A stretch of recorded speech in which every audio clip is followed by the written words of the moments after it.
In 1492, Columbus discovered America. And for nearly 500 years, there could be no fact more certain. Columbus and his discovery were inscribed in textbooks, recited by school children, and celebrated by nations. Then, in the 1960s, history changed forever when we learned that America was not discovered by Columbus. America was discovered by the Vikings. The proof? A wrinkled piece of parchment called the Vinland Map, claimed by experts to be the first to depict America. And it dates to 1440, half a century before Columbus's famous voyage. But is the Vinland Map real? If it's a fake, it was done by a master of forgery. It's too complicated. It's too beautiful. I think it's real. From the moment it surfaced, scientists have subjected the map to an exhaustive series of forensic tests. But even they are divided over its authenticity. If it is genuine, it's a fascinating historical document. If it's not genuine, it's the biggest con trick that's been pulled on cartographical society in a very, very long time. At stake, millions of dollars, the careers of esteemed scholars and scientists, and the reputation of one of America's most revered institutions. We can see no option but the fact that this must be a forgery, a modern 20th century forgery. From ancient libraries in Nazi-occupied Austria to space-age labs in California, the race is on for the truth. Is the Vinland Map fake or real? Can science provide the answer? Up next on Nova, the Viking Deception.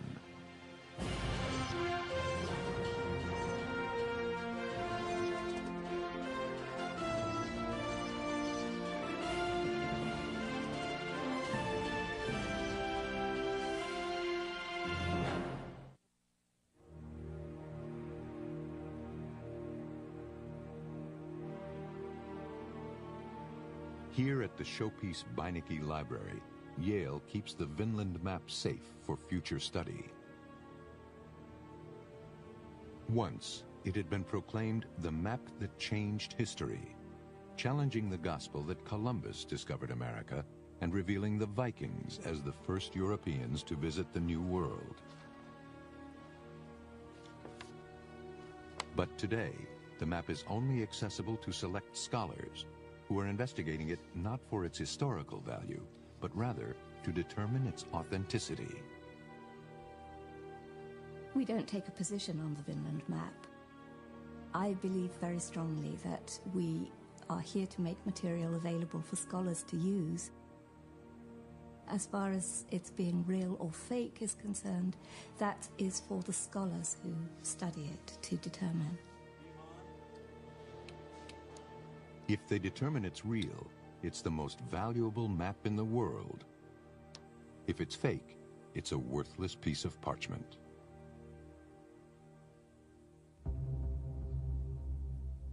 London, the year 1957. Two book dealers arrive at the British Museum. One is J.I. Davis, an Englishman. The other, an Italian, named Enzo Ferraioli.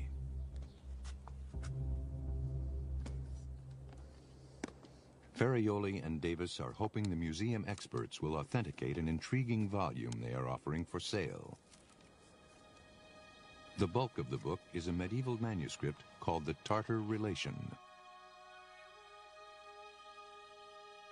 The Tartar Relation is an account of a 13th century papal mission to gather intelligence on the court of the Mongol rulers with their great military capability. The manuscript Ferraioli and Davis are offering was transcribed by monks in the 15th century and bound together with a world map that appears to illustrate the text. To the east of Europe, the map shows lands conquered by the Mongols, the Himalayas, and even the island of Japan. But to the west of Europe, it reveals Iceland, Greenland, and a new world, one that until then had never been seen on a map. A distant island in the North Atlantic labeled Vinlanda, where America lies. Here it was, in black and white. And it showed America in relation to recognizable parts of the world, such as Africa and Asia and the Scandinavian countries, Great Britain. No question where it was. Was this map evidence that the Vikings set foot on America before Columbus? At the time, the only hint this could be true were two Norse chronicles called the Vinland Sagas. The word saga means telling, oral tales. And they were stories, oral histories, that were partly passed down for the edification of the next generation. Some of them were for entertainment more than anything. The Vikings were the greatest explorers of the Middle Ages. Their sturdy ships and seafaring skills took them far from their Scandinavian homelands and across harsh North Atlantic seas. By 870, they had reached Iceland. A century later, they colonized Greenland. And now, this map not only depicts Vinland where America is, it also includes a short inscription above Vinland describing its discovery by the Vikings. Suddenly, the Vinland map cast doubt on 500 years of textbook history. I was taught that Columbus discovered the New World. So was every other child the world across. And so this then was revolutionary in that sense. In 1957, when book dealers Ferrioli and Davis brought the map to the British Museum, it was the first serious evidence besides the sagas that the Vikings had discovered America. The Vinland map looked so good, two of the museum's experts were convinced it was genuine. But the head of the manuscript department, Bertram Schofield, had doubts. He was troubled that Ferrioli would not reveal anything about the map's previous history. In fact, Ferrioli's charm did mask a darker past. He was a fascist who, during the Spanish Civil War, had fought with General Franco's troops. Some claim he had a reputation for shady deals. He knew very well who he could buy just with little gifts, invitations to lunch, good cigars, good spirits and wines. In other words, he knew perfectly what everybody's price was in order to win their trust. Bertram Schofield refused to give the British Museum's stamp of approval to the Vinland map. Without authentication, Ferrioli and Davis would not be able to ask a high price. They decided to try another strategy. Geneva was one of the hubs of the European rare book trade. One Swiss dealer, the firm of Nicholas Rausch, was holding a series of auctions of books and manuscripts relating to the discovery of America. But without proof that it was genuine, Rausch would not sell the Vinland map. He did, however, introduce Ferrioli to a young American dealer, Lawrence Whitten. He was extremely knowledgeable. He was a linguist, familiar with most Western European languages. He was a Latinist. And his catalog descriptions were erudite. He was a very knowledgeable dealer. Away from the close scrutiny of the sales room, Ferrioli offered Whitten the Vinland map. Despite the map's lack of a proper pedigree, Whitten, as he later wrote in a publication for Yale, was captivated. Whatever the Vinland map and the Tartar relation may ultimately prove to be, I fell under their spell in 1957. Whitten paid Ferrioli $3,500 for the Vinland map volume. In 1957, that was big money. But if he could prove that the Vinland map was drawn before Columbus arrived in America in 1492, he stood to make a fortune.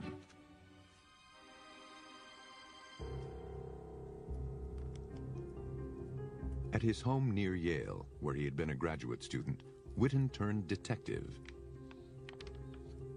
He started by trying to date the manuscript with which the map was bound, the Tartar Relation. The Tartar Relation was mainly written on paper, and Witten discovered faint watermarks of an ox's head.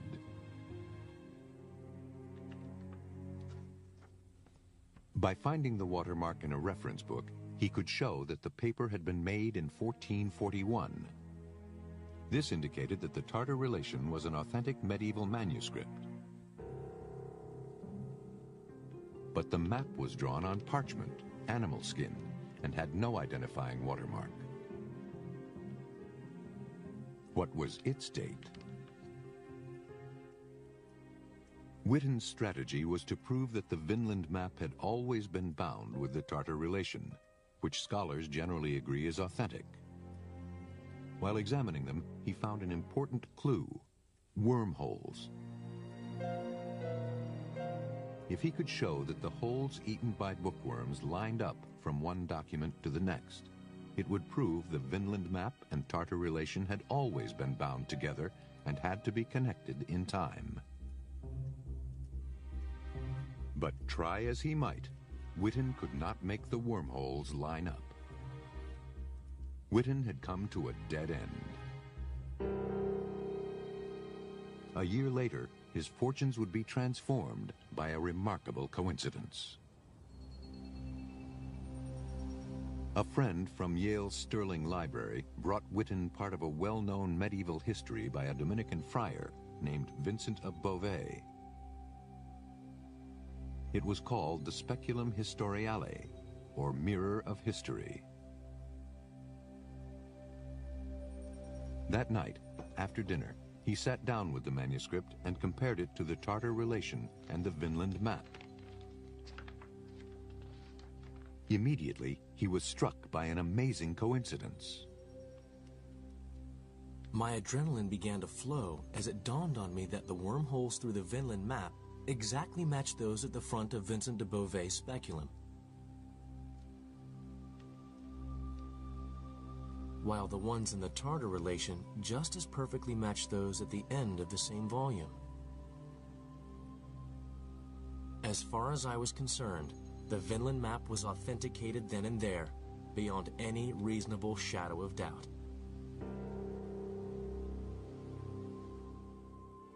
It now appeared that the Vinland map had once been part of a medieval volume containing two authentic ancient documents. The map was at the front of the volume, next came the Speculum Historiale, and finally the Tartar Relation. Bookworms had eaten through the manuscripts, leaving the wormholes as evidence, linking the map with the speculum and the speculum with the Tartar Relation. Witten was convinced the Vinland map was real.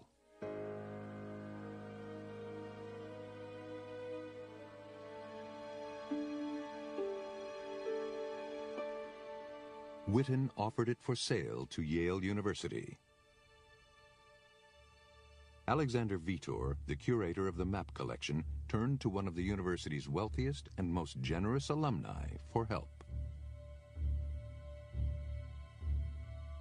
Billionaire Paul Mellon was intrigued by the idea that one map could radically rewrite history. The exact price he paid has never been revealed. But in return for what has been estimated as hundreds of thousands of dollars, according to Alexander Vitor's wife, Anna, Mellon set one crucial condition: secrecy. Well, he wanted it to burst on the world and everybody would be thrilled and this would change all history. So my husband came back and said, "You've got to keep it a secret and not tell anybody about it because I'll be in great trouble with Mellon." Yale selected 3 scholars to quietly try to authenticate the map. While they were working, a remarkable find lent further support to the Vinland map's message that the Vikings were the first Europeans to reach America. Since 1960, Norwegians Helga and Ann Steen Ingstad had been searching the Canadian coast for evidence of a Viking presence. At the fishing village of Lance aux Meadows in Newfoundland, they were taken to the remains of what locals described as an Indian camp. The Ingstads began excavating. Over the following years, they uncovered the remains of what appeared to be typical 11th century Viking buildings. And the artifacts inside them left no room for doubt. The only people who produced bronze ringed pins and iron nails that looked like these were the Vikings. The Ingstad's announcement provided the archaeological proof that the Vikings had beaten Columbus to America.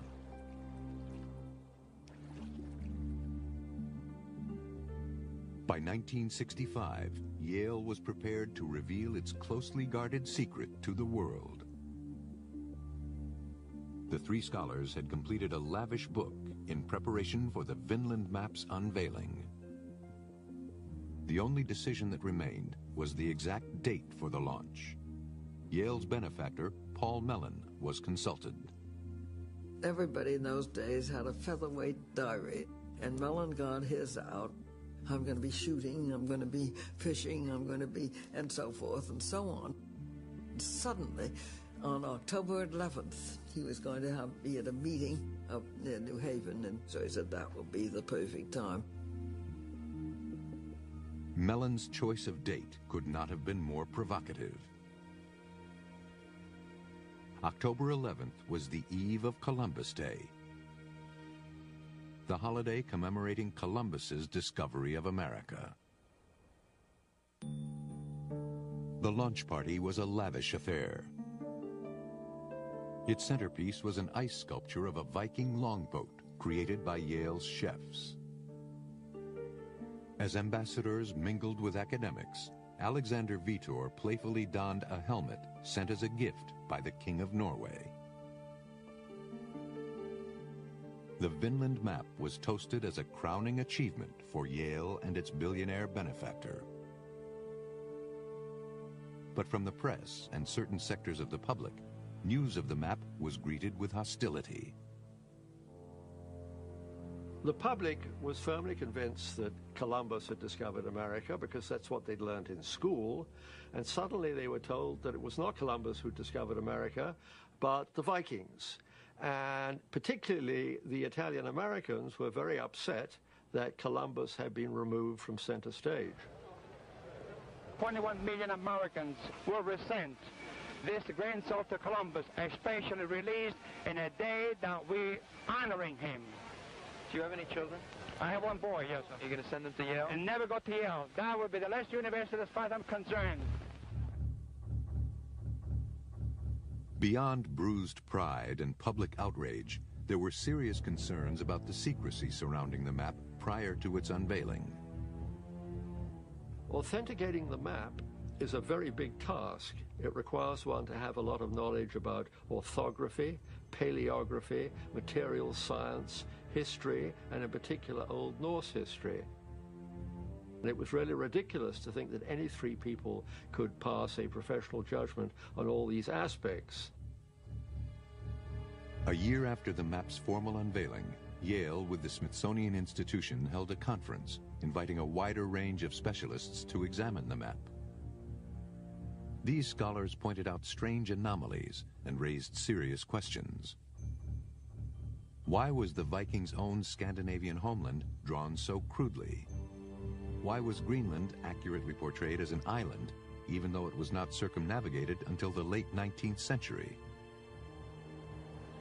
And perhaps the most damaging piece of evidence to challenge the map's authenticity, the fact that Vikings had never been known to make maps. Their navigation skills relied instead on their knowledge of the environment. They'd have been far more aware of what was going on around them if it suddenly clouded over and you couldn't navigate, what direction was the wave coming in? Well, just keep the wave the same aspect of the boat and we know we're going to stay on course. Whereas we link up to a satellite to know where we are, they would use all these natural things around them to say, look, I'm about here.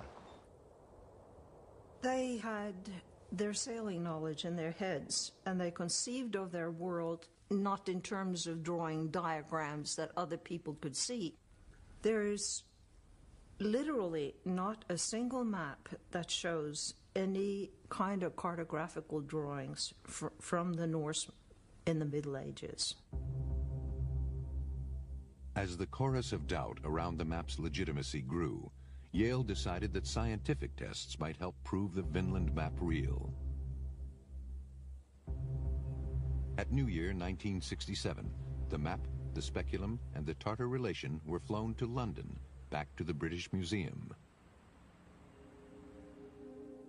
There, all three manuscripts were examined under ultraviolet light. The test revealed that inks from the Tartar relation and Speculum Historiale absorbed the ultraviolet light and therefore appeared deep black. But the lines on the Vinland map did not appear black. Instead, they fluoresced. Scientists at the British Museum reported that the ink on the Vinland map was not the same as the ink used in the other two authenticated manuscripts, or, for that matter, any other documents of the period. So what was it?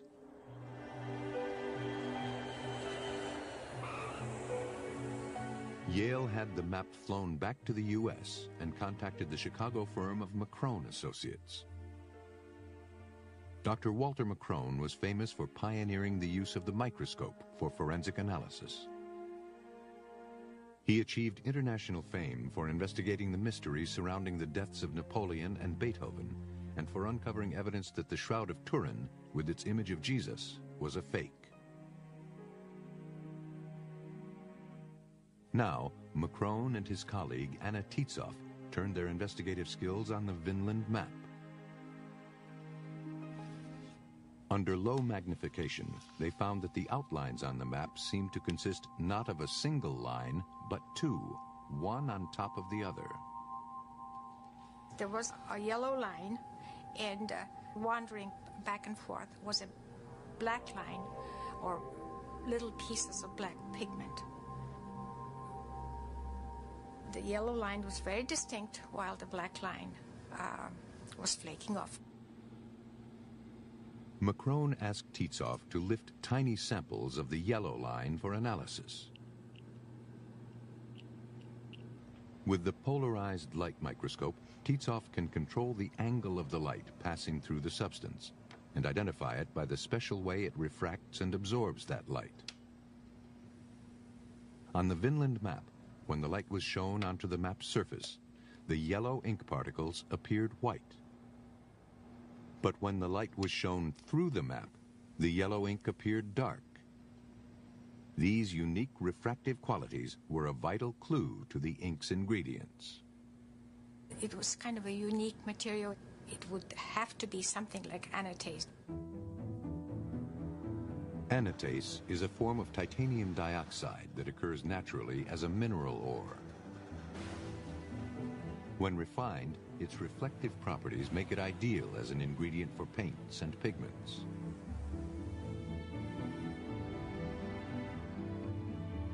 Anna Tietzoff scraped off a particle from the yellow line of the map and examined it under much greater magnification.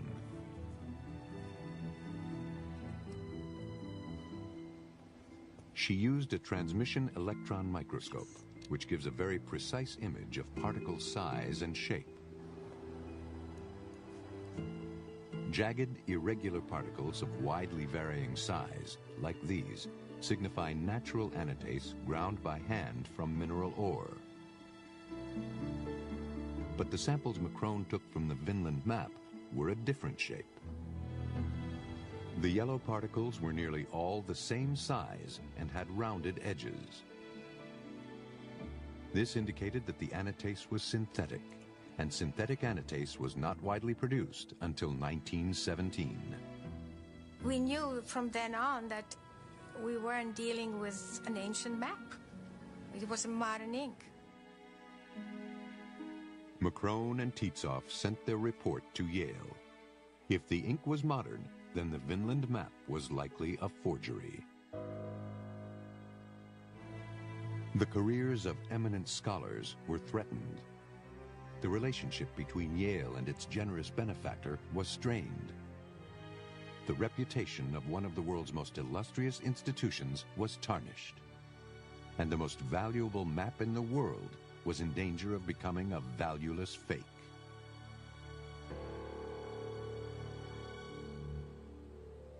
Yale sought a second opinion.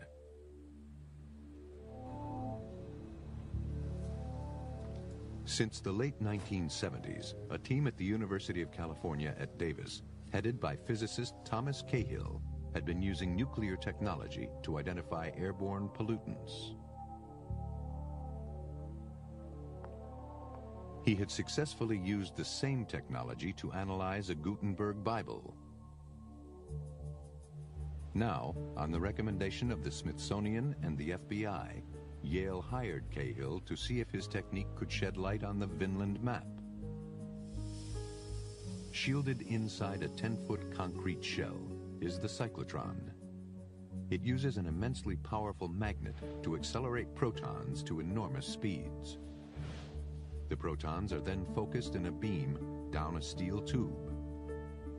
When the beam strikes an object, it generates a unique signature that measures the amount of each element that is present. The sensitivity is very great. In principle, we can see down to thousandths of a millionth of a gram of material. Over 2 days in 1985, Cahill's team took over 100 readings from the whole of the Vinland map.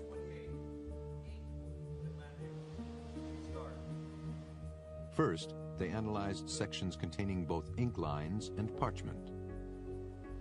Beam on. Then they measured blank parchment. Beam off. In the case of the Vinland map, we have parchment and very small amounts of ink on it. One has to know what the parchment looks like compositionally to be able to subtract the ink from it. So we always went ahead and measured the parchment right next to the ink line. Take the two measurements, subtract out the parchment, what's left over is the ink. Cahill could then produce a list of elements in the map's ink. Walter McCrone had reported large concentrations of titanium or anatase. But Cahill was astonished to find hardly any. Well, the big surprise was that when we first did the analysis of the ink, that we saw almost no titanium.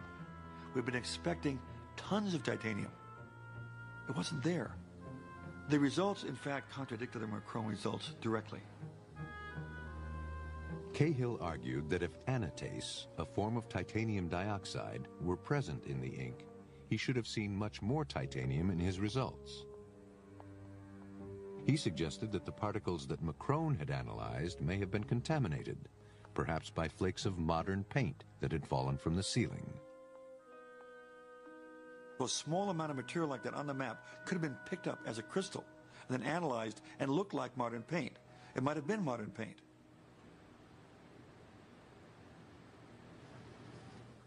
But Anna Tietzoff of McCrone Associates is adamant that her samples came directly from the yellow lines on the map. A lot of the particles were still attached to tiny little fragments of parchment. They were directly glued onto the parchment. So you had two techniques, both highly credible, which seemed to be in direct contradiction. The question remained, what was the yellowish pigment in the ink that McCrone and Anna Tietzoff had identified? Is it what McCrone suspected, anatase in its modern synthetic form, which could only mean the Vinland map is a forgery? Or are there other secrets hidden within the ink? The ink is the correct brown for a centuries-old map, and exactly how the writer achieved that seems to be a little bit of a puzzle. Brody Neuenschwander is an art historian and calligrapher who can write in the style of ancient scribes. He's putting his skills to work to discover how a medieval manuscript could be faked. I originally started with an interest in medieval manuscripts and was very interested in learning to imitate medieval styles of writing. It's also the case that you can't really write a proper medieval letter if you don't understand the inks that they used. In the Middle Ages, the most commonly used ink was called iron gall. Iron gall ink was cheap and easy to make. Galls are growths caused by the larvae of insects in oak trees. These were crushed to a fine powder and boiled in water to make a solution that looked like tea. Gum arabic, a kind of glue, was mixed with ferrous sulfate, a mineral containing iron. The thing that makes ink is the reaction between the iron in the ferrous sulfate and the tannin from the oak tree. These produce a rusting reaction on the page. The tannin and the iron together are oxidizing on the page and actually burning the letter into the surface. In fact, the English word ink comes from the Greek enkein, which means to burn in. This burning process over time causes the iron gall ink to change color. The strokes of the pen will leave a grayish mark, and within an hour or two that will blacken, and within the next year or two it will blacken completely, but within the next century or two it will start to go brown. Many medieval manuscripts have been stained brown by iron gall corrosion, including the Tartar Relation and the Speculum Historiale, the manuscripts that had been bound with the Vinland map. But the ink on the Vinland map was not iron gall. Macrone's theory was that a forger tried to simulate the browning effect of iron gall corrosion by overlaying a black ink on a yellow pigment. Macrone says the yellow pigment contains anatase, a modern synthetic, which can only mean the map is a forgery. Cahill counters that he finds almost no titanium, an essential component of anatase. He concludes that anatase is not part of the ink, and the map may be real.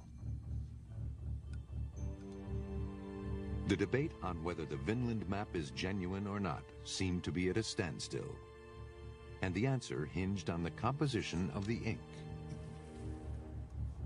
If the Vinland map ink contains modern anatase, the map's a fake.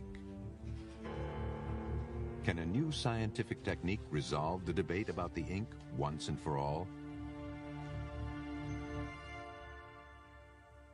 In the summer of 2002, Professor Robin Clark and chemist Catherine Brown were invited to Yale to test the Vinland map using a technique called Raman microprobe spectroscopy.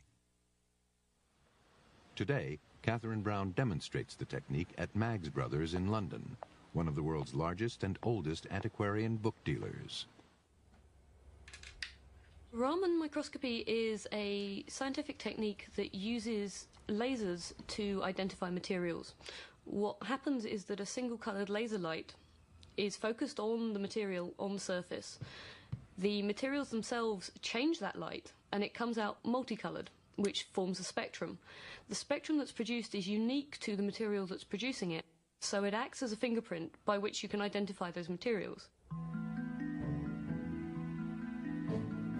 This 15th century manuscript has been illuminated or colored with a variety of pigments.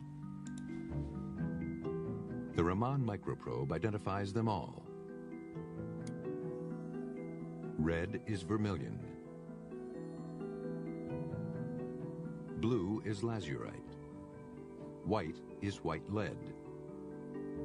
The ink itself is iron gall. Each molecule is different, and the spectrum that comes out is unique to each type of molecule. It's absolutely accurate. We either know what the material is or we don't. Besides its extreme accuracy, this technique has an added benefit. Raman microprobe spectroscopy is particularly good for examining documents because it's non-invasive, it's non-destructive, so it causes no damage to the manuscript or document that you're examining, which is very important if it's valuable. It was the perfect technique to settle the debate on the authenticity of the most valuable map in the world. Brown and Clark shot their laser light at the Vinland map.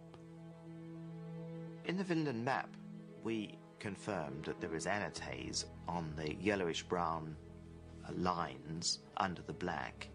We could certainly detect that on the ink, but not on the body of the map. The presence of anatase in the ink and not on the parchment, and the fact already established by Macron that the anatase was synthetic, could only mean one thing. It wasn't something which could have fallen off the seal. It was deliberately placed as part of the ink. That confirmed absolutely what Macron had found. The only conclusion that we could draw from the evidence that we saw is that the Vinland map was produced sometime after about 1920. So what does all this evidence add up to? The lack of any other maps made by the Vikings. Macron's findings that the ink on the Vinland map contains synthetic anatase manufactured after 1917. And now Brown and Clark's confirmation. To date, every conceivable test that could be done has been done. And the conclusion today is that the map is a fake. It's a modern forgery.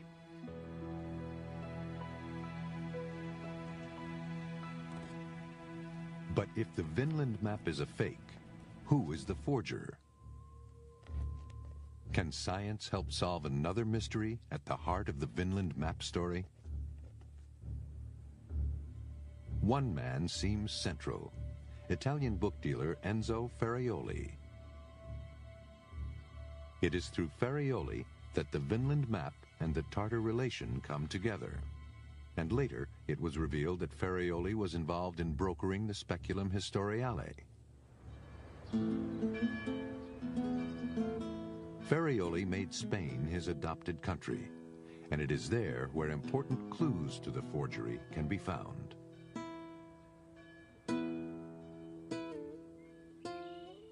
The Cathedral of La Seu in the city of Saragossa contains one of Spain's greatest libraries.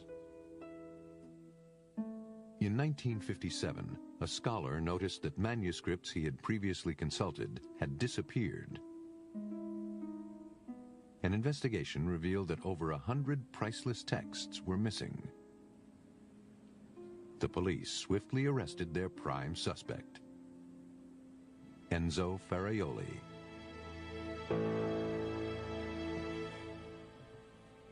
At a special tribunal, the prosecution claimed that Ferraioli had charmed the librarians who allowed him to roam at will through their collection. Apparently, Ferraioli took away the books very slowly. Some he would borrow and wouldn't return.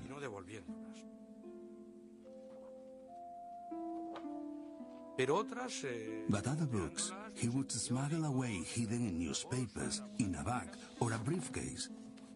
And then, of course, the perfect system was to destroy the record cards, so nobody could ask for these books. The answer from the archivist was, these books are not here because they don't appear in the index.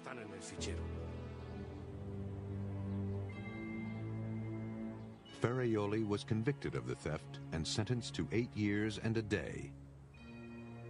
He was released early due to ill health. No one knows if the Tartar relation and Speculum Historiale were among the documents stolen from Saragossa. But a new witness has come forward with even more incriminating evidence about Enzo Ferraioli's past. Diego Gomez Flores is a retired rare book dealer. He was born in France, but emigrated to Spain after World War II.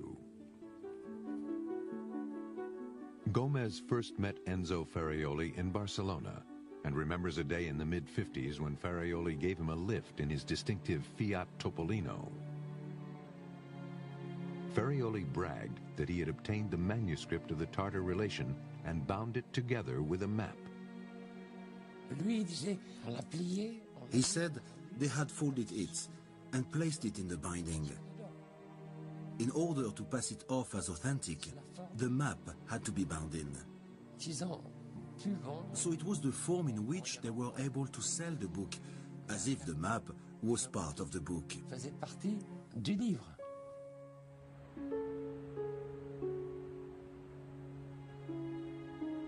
Gomez's account suggests that the Vinland map was originally a separate parchment and that Ferraioli bound it together with the Tartar relation to increase its value. But Gomez's recollection leaves one key question unanswered. Where did Ferraioli get the map?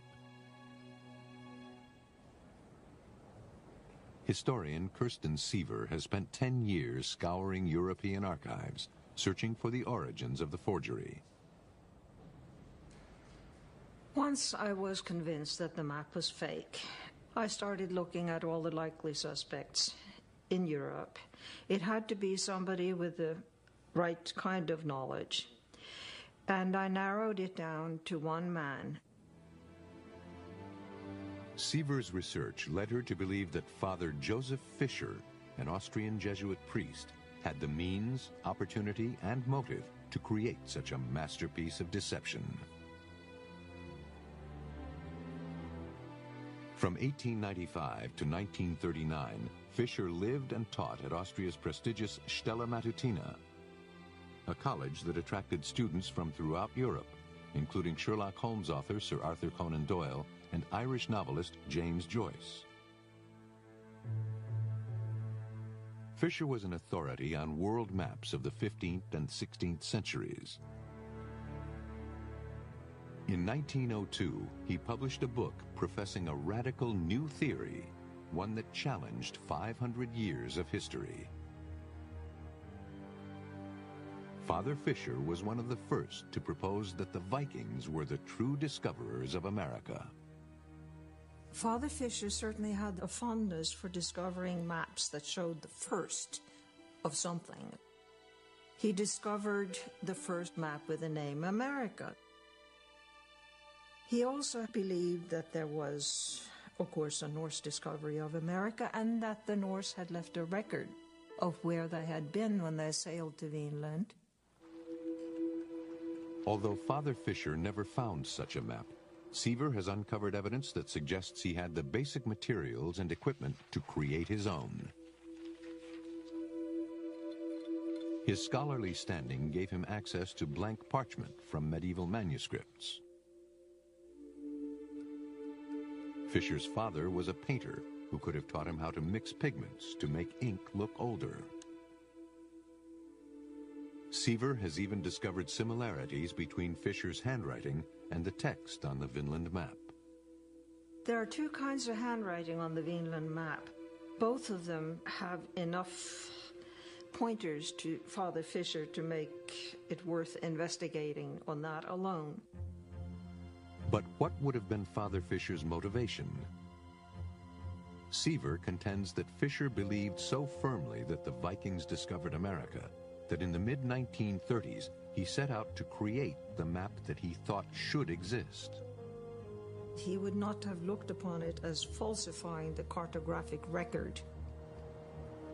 I also doubt very much that he made the map deliberately for others to see. I think it was essentially a private exercise.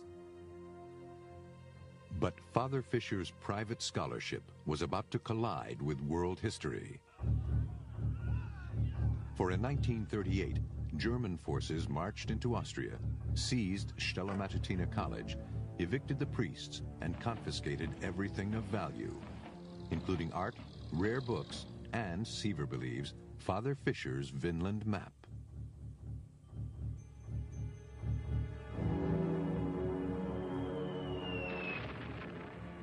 Hitler's campaign of world conquest was fueled by a belief in an Aryan master race, embodied by Germans who traced their cultural roots to the Vikings. In the hands of the Nazis, the Vinland map would be a historic claim to America and a powerful political weapon. If Siever is right, Father Fisher used his knowledge of ancient maps and Viking history to draw the Vinland map on an authentic piece of medieval parchment. Fisher's Vinland map was then confiscated by the Germans. And after their defeat, the map found its way into the hands of known fascist and Nazi sympathizer Enzo Ferraioli.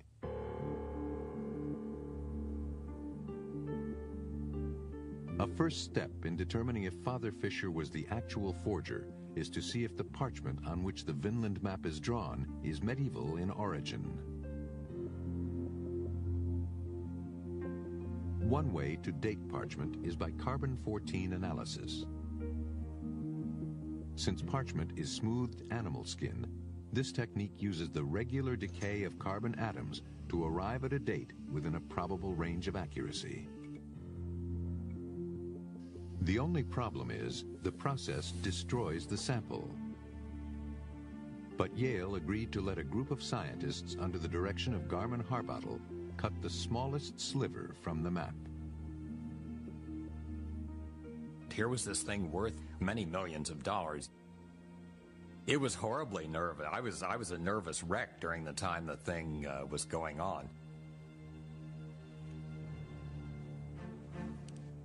I calculated later that the value of the piece we sliced off was $40,000 or $50,000.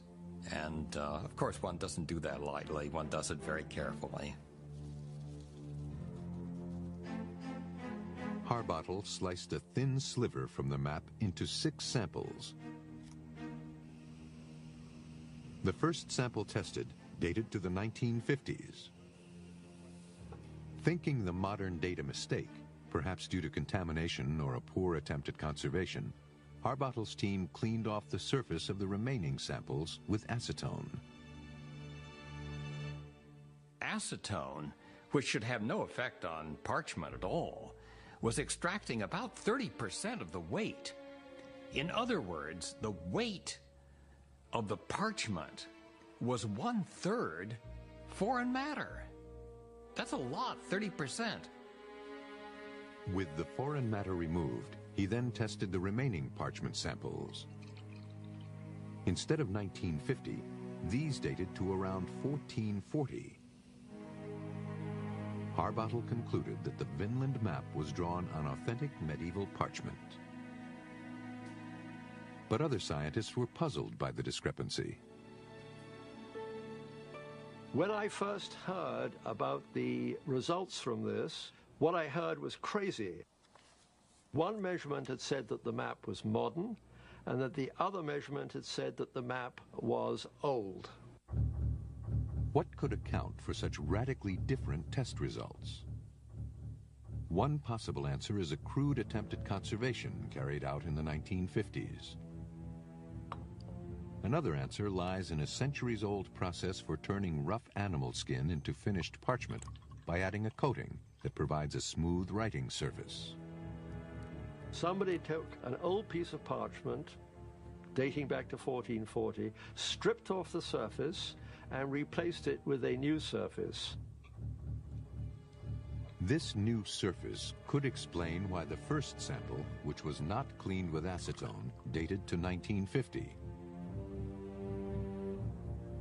The body of the parchment is ancient, but the surface is modern. The map we see today was put down on the surface of the parchment, and therefore we can only conclude that the map was put on the parchment since 1950. These findings suggest that a forger took an ancient parchment, resurfaced it in the 1950s, and upon it drew the infamous Vinland map. If true, this would eliminate Father Fisher, who died in 1944, as a suspect.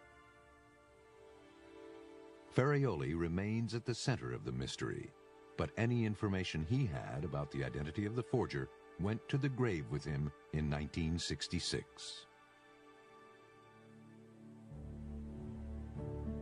For nearly 50 years, the Vinland map has been both celebrated and damned.